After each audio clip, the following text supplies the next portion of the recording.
Voilà, bon bah écoutez, c'est un parcours de niveau 1 et 2 étoiles, hein, comme le précise le règlement FEI. Donc les cotes, les longueurs, les dimensions sont 1 et 2 étoiles. Après, c'est un parcours un peu plus sophistiqué qu'un 1 étoile ou 2 étoiles de base, parce qu'on est là sur un championnat. Et puis on veut faire émerger les meilleurs, bien sûr, ceux qui montent le mieux, qui ont les chevaux les mieux préparés, et essayer de les faire gagner aussi. Voilà. Donc on a construit le parcours comme ça. C'est vrai que c'est un terrain sur lequel on a beaucoup d'expérience, parce que moi personnellement je fais la piste depuis 25 ans sur ce terrain. J'ai fait des finales Coupe du Monde, j'ai fait championnat d'Europe senior, donc bon, je connais quand même assez bien le terrain. Après, c'est un terrain qui est très agréable parce qu'il est en plusieurs parties, il y a pas mal de gués, dont celui-là qui est le dernier gué, qui est quand même très, très spectaculaire, très visuel, très joli.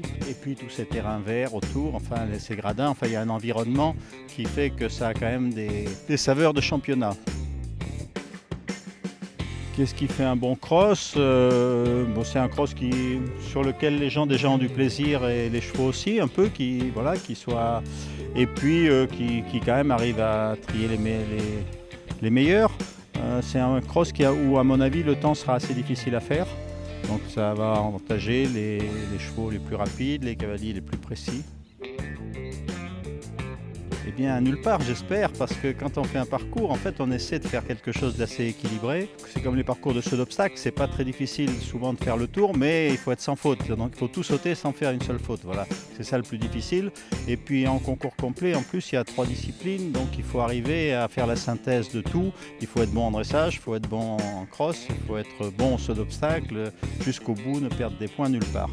Après, dans les obstacles en eux-mêmes de cross, c'est vrai que les combinaisons sont toujours des obstacles un peu plus difficiles que les autres. Les gués sont des obstacles qui intriguent toujours un peu les chevaux, même si maintenant les chevaux sont affranchis là-dessus, qu'on n'a pas souvent trahi leur confiance en mettant de l'eau trop profonde. Ça sème toujours un petit trouble comme ça chez le cavalier, chez le cheval, et ce qui fait que c'est aussi des obstacles souvent qui sont un peu fautifs. Il y a un premier gué en numéro 4, c'est-à-dire qui arrive très vite, donc il faut rentrer très vite dans le sujet. Il y a 1, 2, 3 qui sont faciles, et puis tout de suite on est devant une difficulté.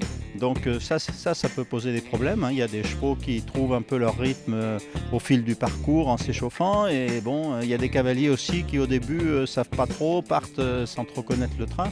Voilà, donc ça c'est un peu une difficulté. La première partie sur la salamandre, il y a plusieurs combinaisons qui demandent quand même de la précision de la part des cavaliers. Après, il y a un parcours en forêt qui est un peu plus ludique, qui est à l'ombre d'abord, par les temps qui courent, c'est assez agréable.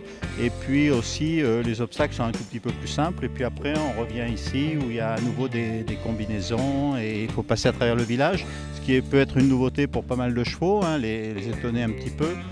Et puis finir sur ce dernier gué, on est proche de la fin, voilà, il faut tenir jusqu'au bout, et on va voir les résultats. Écoutez, les valeurs, je ne sais pas, c'est un goût de chacun, hein. Vous savez, il y a des cavaliers qui aiment beaucoup le dressage, il y en a d'autres qui aiment beaucoup le saut d'obstacle. Ceux qui aiment le complet, c'est ceux qui aiment justement un peu de variété dans les disciplines aussi, et puis voilà, qui aiment un peu les sensations, galoper vite, voilà. Une équipe préférée?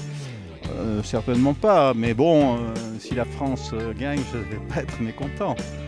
Voilà, parce que les entraîneurs sont mes amis, les cavaliers, je leur crée des parcours un peu toute l'année, donc voilà, mais bon, écoutez, on va voir ça.